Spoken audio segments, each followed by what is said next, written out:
أعوذ بالله من الشيطان الرجيم بسم الله الرحمن الرحيم واعتصموا بحبل الله جميعا ولا تفرقوا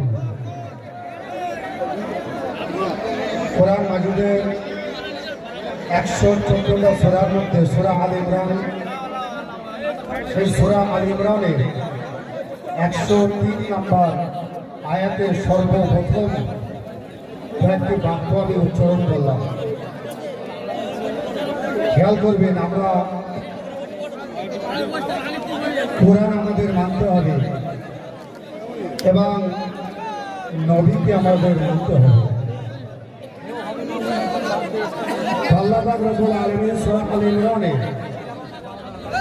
103 নম্বর আয়াতে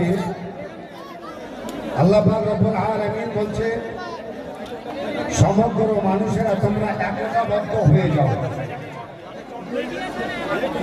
আজকের পৃথিবীর মধ্যে আমরা যদি একতাবদ্ধ